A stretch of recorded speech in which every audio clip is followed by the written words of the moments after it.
Hello everyone, it's Old Guardian here. I started my June budget climb to Legend, and this time I started the climb with Demon Hunter. I wanted to try out how my decks are working. The decks I built were before the third nerf patch, so lots of things have happened, the meta has changed, and which decks are viable, what changes do the decks need. That sort of thing has to be figured out. And I tried both of my Demon Hunter decks. I had two Demon Hunter decks. I had this one. It's a faster one with questing adventures and mana burns, and then I had a slower one with priestesses. And unfortunately, after the priestess nerf, it seems to me, and especially in the current meta, that the priestess decks are no longer playable. So don't go for the priestess build if you want to play Demon Hunter. If you want to play Demon Hunter on a real budget, then this is the way to go. I actually haven't changed a single card since the May version. There aren't a lot of cards that you could change in this when you're on a budget. Of course, there's Warglaives, there's Kane, there's Metamorphosis, there's stuff that the meta Demon Hunter decks are made of. And then there are some tech cards that I use, like Protoss Saboteur, Vulpar Scoundrel. All of those cards are epics, so they don't really go into a budget deck either. So the only real card that could be put here would be the Bone Chewer Brawler, but I'm not sure if it would really help this deck. Rather, I think Crimson Sigil Runner is still good in this particular variant, because this variant is depending on the questing adventures and the mana burns.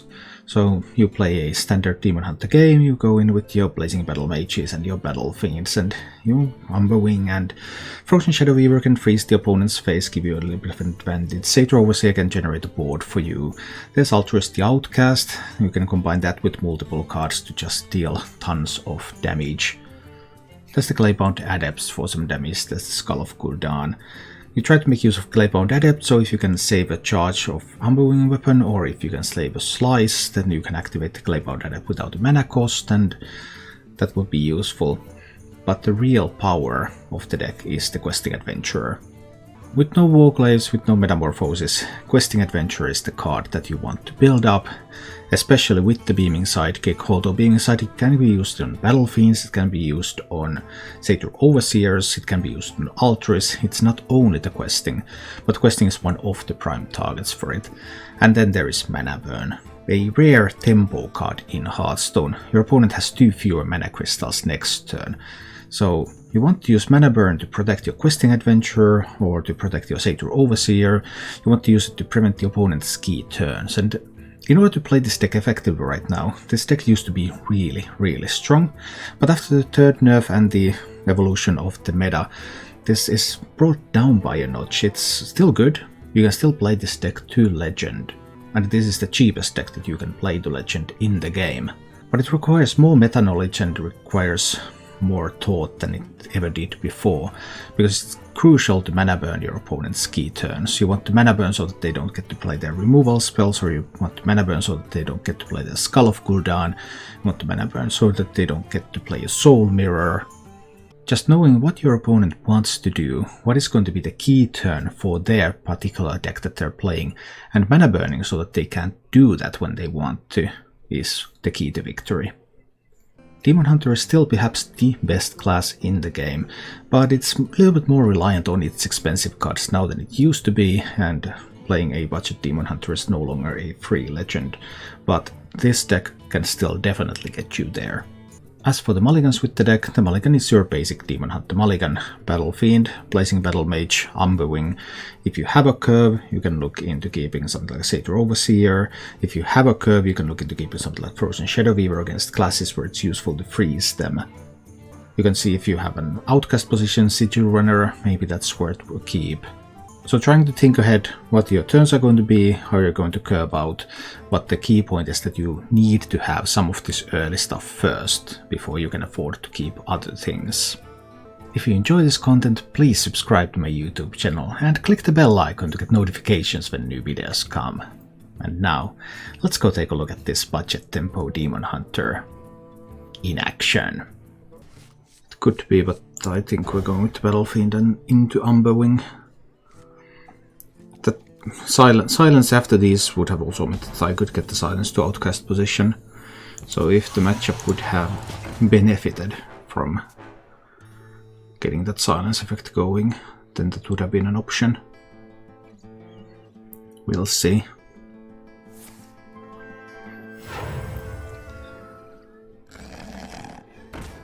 Yeah, I don't have an answer to that fairy dragon. That is as good of an answer as I have, right? Hey, I got you, friend.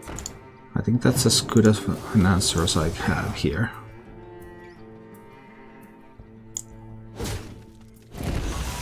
Not going to...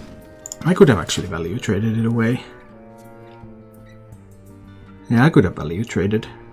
But maybe the hunter will have to value trade anyway. Because even if they have like corrosive breath, they still have to... Yeah. So that went fine. That was okay. So here I can hero power to kill this. And then I can equip the Umberwing, so that I don't waste any charges. So then charges and hero power will be available for me to use with the Satyr, and then there will be an Umberwing charge for me to use with the Claybound Adept. Is it gold in the shadows? On the other hand, something like this can also happen. In which case I'm just going to trade all of these into that one. And I'm going to play the questing with the beaming sidekick here. So I turn this into a 3-5. Now with the 3-5 questing adventure on the board, we're really starting to ask the hunter, alright, do you have some answers here? What sort of hunter deck is this? Guardian Oak, I think this is probably a Highlander, right? Okay, so we get rid of that one. I think this is probably a Claybound Adept turn, isn't it? I think it is. Let me just smack over there. And Claybound Adept that one away. So, yeah, sure, he can play a Rottenness Strike. That is doable. Rottenness Strike is pretty good here. Ah, a Zephyrus is also pretty good. But he will have to choose between... He will have to choose which one of these he will destroy. He will not be able to get rid of them both.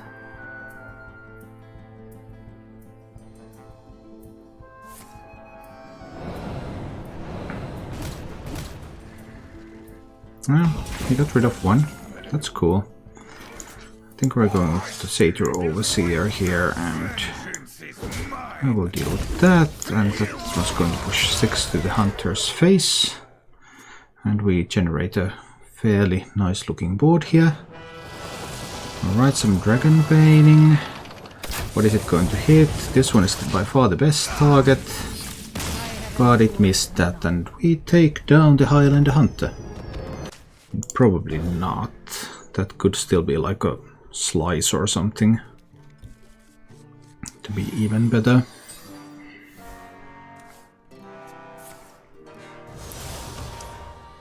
Those demon claws. Claybound Adept just refuses to stay away. I don't think I want to spend the coin. I had the option to coin held on this battle mage.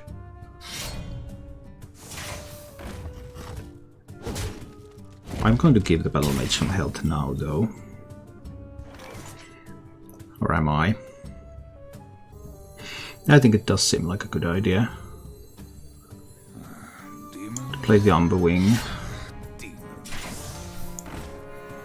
Then coin a bit of health for the battle mage. Then I can take that one down. And that one down. And gain a fairly good grasp of the board.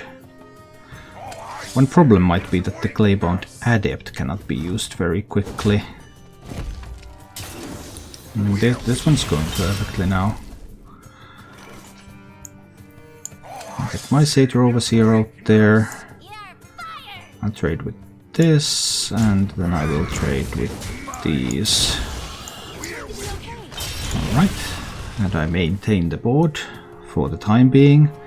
But now, of course, I don't have anything to activate this Claybound Adept with the way I have played this so far. He's able to cycle a lot. He's able to cycle even more. Cycling is good. But I'm coming into a weak turn now. Very weak turn, in fact. But what can I say? I think this is the way to go. Yeah, could be that I'm missing the turn 4, and my opponent has 6 cards available right now, so combination of those two factors might mean that there is a way for me to lose this one. Warglaives is definitely a great card here. I wish I had that card in this deck, obviously. Ah, well, the altruist might change a lot of things. Can I still use 1 slice? I can. I can still use 1 slice to get the most out of this Claybound Adept. That's still fine. Because I have access to the other slice from this side. I have 3 damage from altruist available next turn, together with an I-beam and a consume magic, but that would require there to be a minion to silence. So he has a Claybound Adept too. Which means that I'm going for an altruist turn now. A 3 damage altruist turn. That is the best I can do. Altruist. I beam on his Claybound Adept. Consume magic on his Battlefiend. Do I actually want to slice anything? Not necessarily. It's probably enough. Could I have afforded to wait? Is another good question. If I could have waited a little there, that might have helped. Hide behind your servants. I will still find you. More powerful tools coming right up. Alright, down to 17 health. A frenzied Felwing, that's a surprise. Ooh, that I-beam is a good one. I'm going to I-beam this one.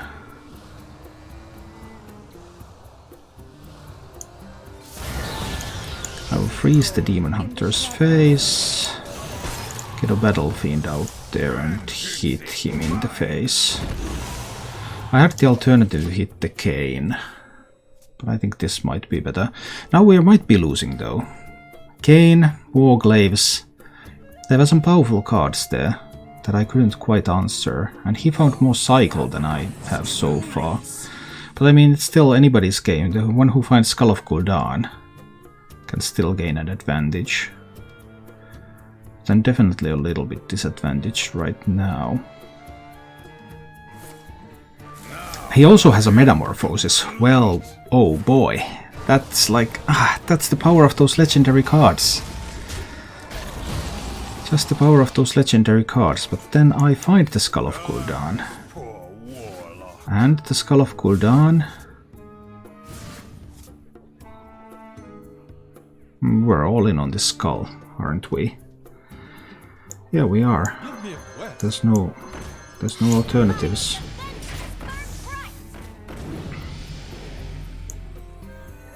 He can just Metamorphosis away the questing adventurer though. So the question is, if I push 3 to face and put him down to 9, is that going to be better than trading away his Cane?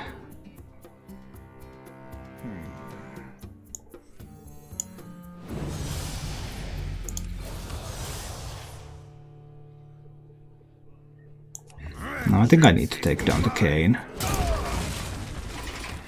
He will probably have to Metamorphosis down the questing adventurer.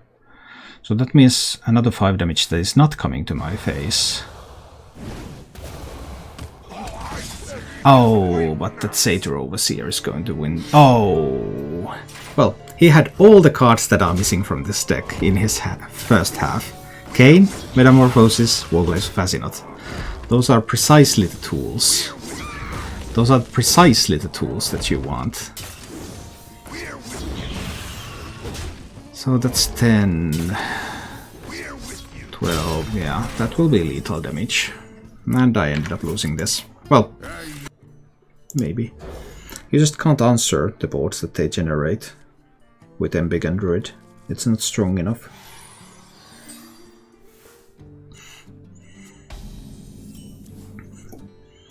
I want the Blazing Battle Mage out there. I can always do the City Runner later. And this one can only be killed now with a backstab.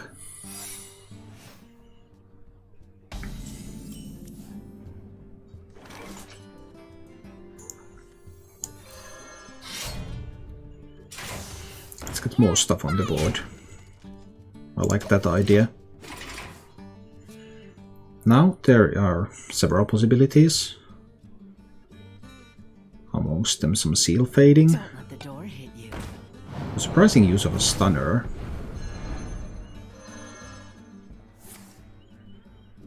A tactical error. Why do you use up all your cards like that? Now he has a free stunner in hand. Okay.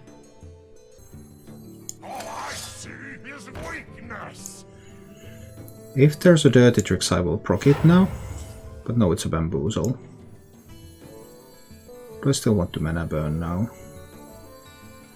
Yeah, I'm still going to mana burn here. He will have 2 mana next turn. Sure, he can use his stunner to throw this back into the hand. Or he can have a backstab. But Seal Fate is now not usable. Don't let the door hit you. So I know that that's a bamboozle. This could turn into a 4-drop. But next turn he could play the 4-5 taunt, which would be more difficult for me to handle.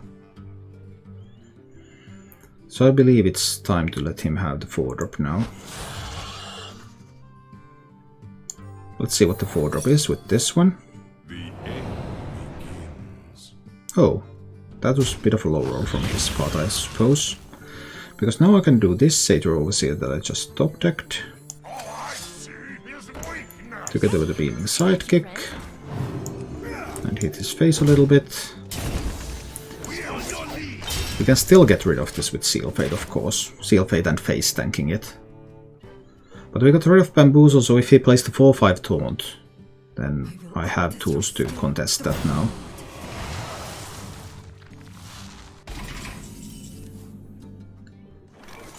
There's the 4-5 taunt. Do I want another Satyr Overseer on this board? Well, he knows it's in hand, so if he wants to flick, he can always flick. So I suppose we're going for it. Satyr Overseer. Do I face tank the damage?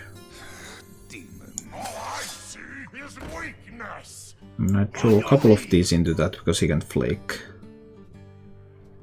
And I think I like some variety on this board. So I'll just face tank that 4. Generate 2 more Satyrs. If he has a flick, he would have probably flicked this anyway because he knew this was in hand. So it doesn't make things any worse. It actually makes it better that I actually get to use the value from that. And potentially force the flick.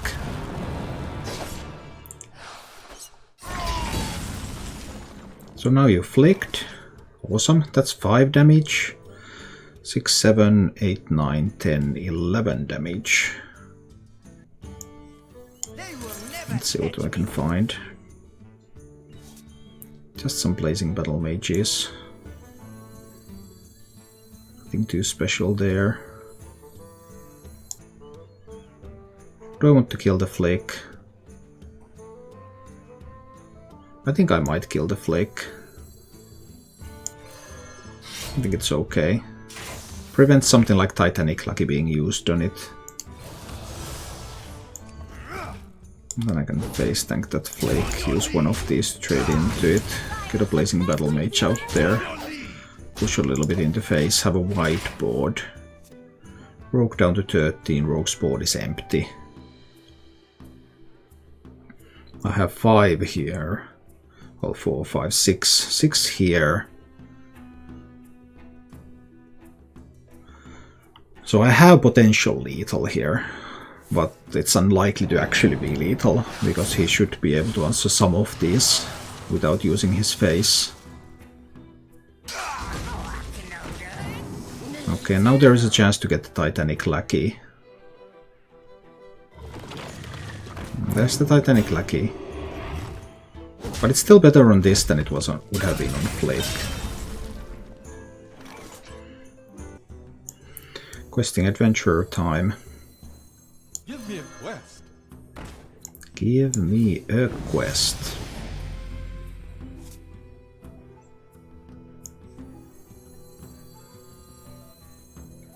Do I just use everything? Yeah, let's make as big of a adventure as I can here. So I hit that one for 6. I trade that one away. These are going phase. And I get another Blazing Battle Mage on the board. So I got a 6/6 questing. I already saw one stunner. But of course there could be another stunner and another secret. That could happen. It's hot. It's hot. Okay, that's a lot of stuff.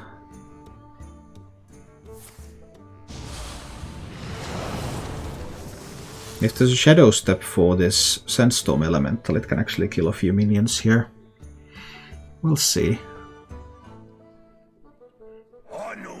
Almost looks like he has a shadow step for it. I already saw one shadow step, so it can only be one shadow step, so it can only kill 3 minions, right?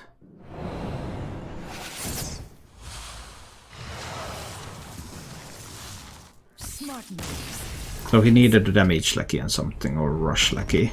Alright, so it's probably going to be a quest log. Daryl subscribed. Hi Daryl. Thank you so much for the support. I appreciate that.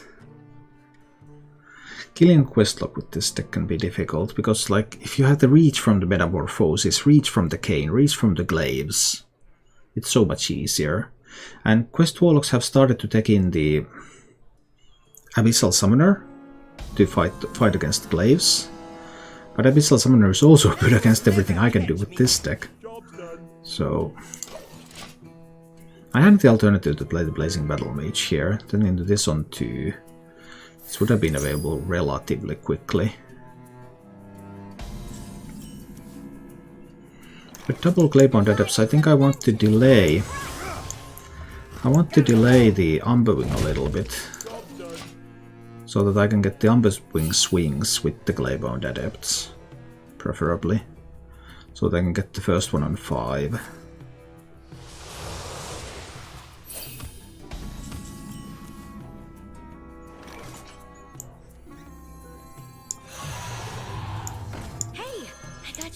I put a bit of health on this board, but nothing that a Dark Skies can't handle.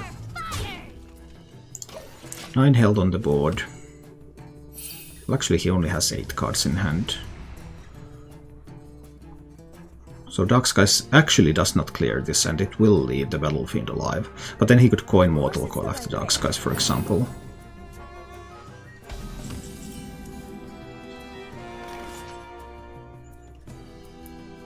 So I need more health on this board.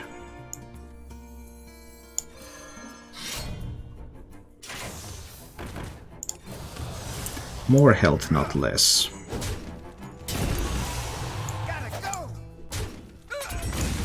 This probably won't be good enough though.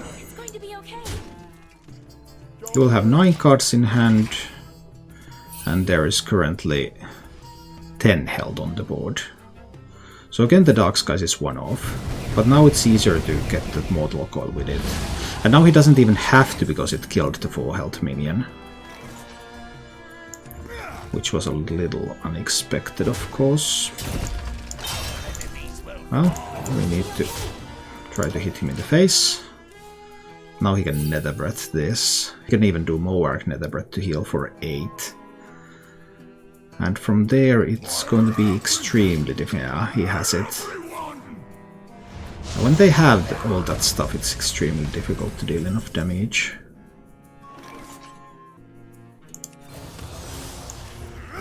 Because here I will have to spend the Claybound Adept damage on that Moarg, or otherwise he can just heal up so much more. But now, Warlock is probably stable at this point. I did my best to play around the Dark Skies. I think I played the perfect game, actually. I don't think there was any way to play this better. But, you know, warlocks, when they have the goods, they just have the goods. So there can be an Abyssal Summoner next turn. I have to try to hold on to the Altruis, right? Probably. Well, that skull makes life easier. Poor warlock. Another skull. Satyr Overseer. 6 mana. I can only do a 3 damage Altruis right now. So I have to play the Satyr Overseer out there. Vengeance is mine. I just need a bit of something on this board. And then we'll see. Can't do Altruis and the skull on the same turn. Most likely. Well, that can find some Broodmothers, which will heal him up nicely.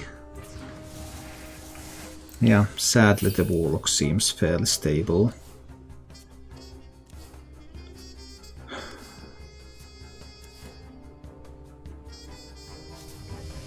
Warlock has healed for 16 by now. But what can you do? 16 healing and perfect board clears. 20 healing now.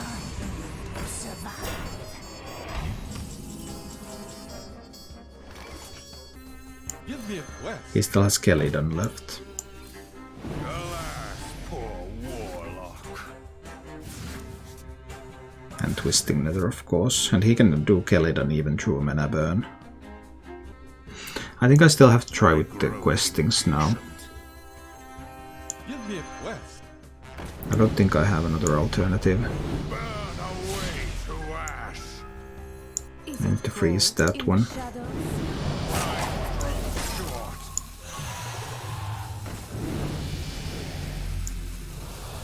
Just spend everything. They will never catch me.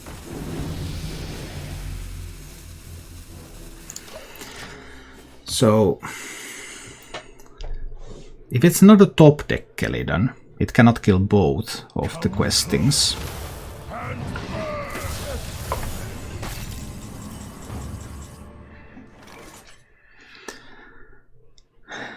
Does that give me away?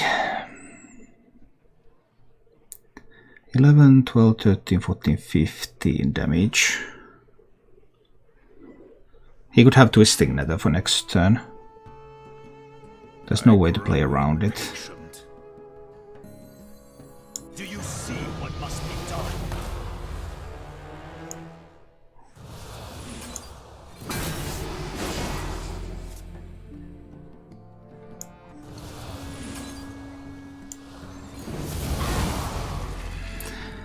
14, 15, 16, 17, 18, 19, 20, 21.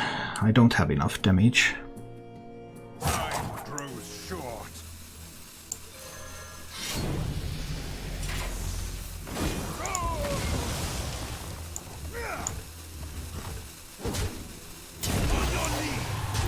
I'll go in with everything, but I think he survives. I think the Warlock survives. There's a Twisting Nether left in the deck.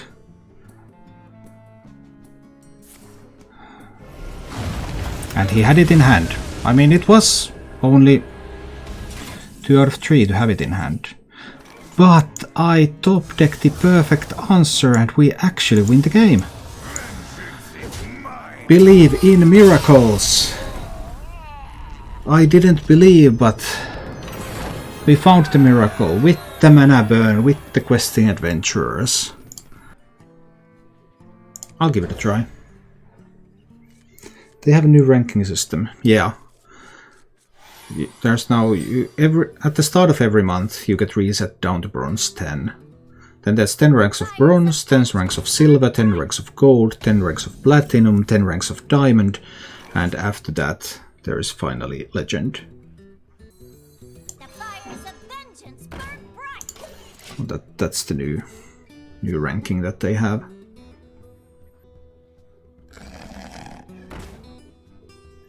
Alright, so far this is going okay.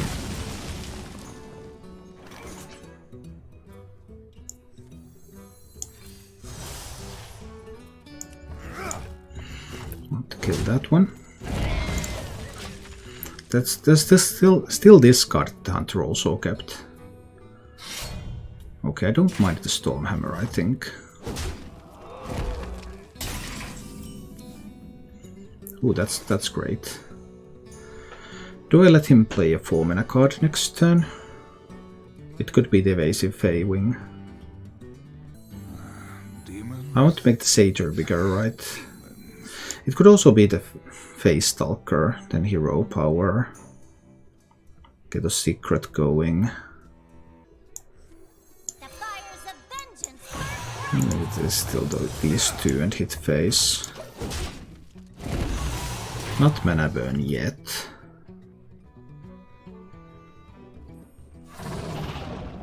Evasive Feywing was the worst case scenario, wasn't it? Yeah, it probably was.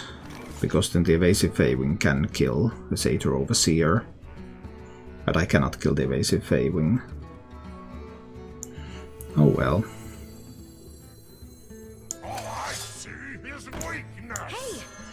At least he will be quite hard pressed to trade into that one.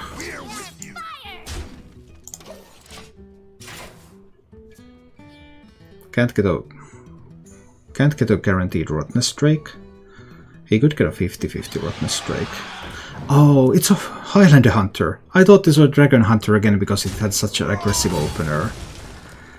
Didn't realize that it was actually Highlander. Well, then I guess I'm going to lose this one. Highlander just never finds the Feywing in this early. No, it shouldn't, but every Highlander has had it this time, of course. Well, okay. In that case, I suppose I may lose this one. I played against it like it was a Dragon Hunter. I've never had a draw like that as a Highlander Hunter. That's amazing. That was just crazy. That's just totally crazy. They will never catch me. I don't have any value here. That's a big problem. Because I'm going to have to face tank the 5-3.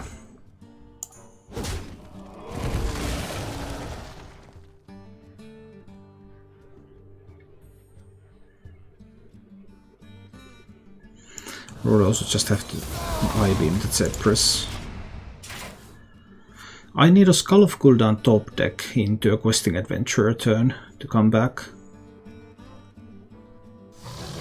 But even that might not be enough. And he must not find more dragons too. But he already has more dragons in hand. Oh, doesn't look promising. So one of these is a dragon, so the probability that the other one is Bran is quite low. So I don't think we're playing around Bran at this time. Step up! But this will be a loss now. Yeah, I don't see a way.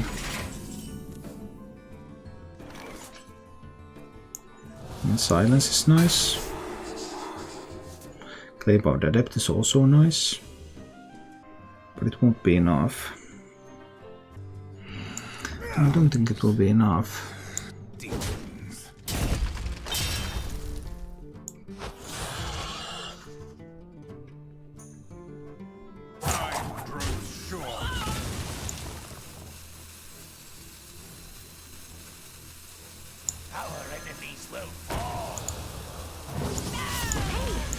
It's unlikely to be enough. So this card is a dragon. And because it hasn't been played yet, I'm kind of assuming that it's something like Dragon Queen Alexstrasza. And if it's Dragon Queen Alexstrasza, it cannot be played this turn. And then I can mana burn, so that it cannot be played next turn either. And because he made a play like that, that makes me think that he has a deck that draws 6 Prime. So that card would be 6 Prime, that card would be Dragon Queen. With mana burn, neither of them will be playable next turn. That buys me 1 turn. But I can't deal the damage in that 1 turn. So I assume both of these are now unplayable. This one costs 8, this one costs 9. There's only the top deck card. And it's a Siamat. Oh. Divine Shield and Taunt.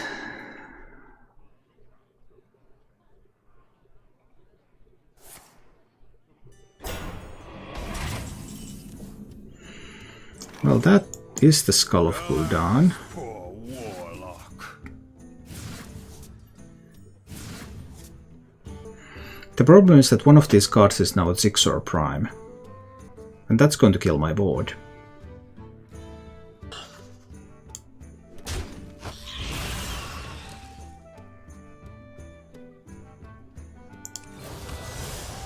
That's a big problem.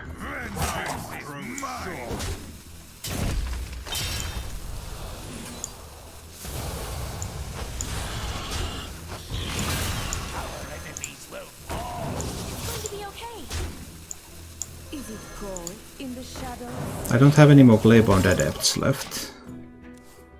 6 Prime kills the board and sets up lethal.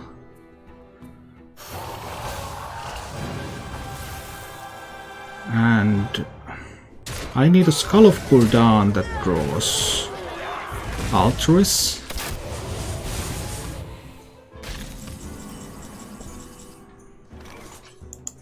This, I guess, won't do it. It didn't do it. Ah, such a close game. Thank you for watching. If you enjoyed the show, please click the like button and subscribe to my channel for more.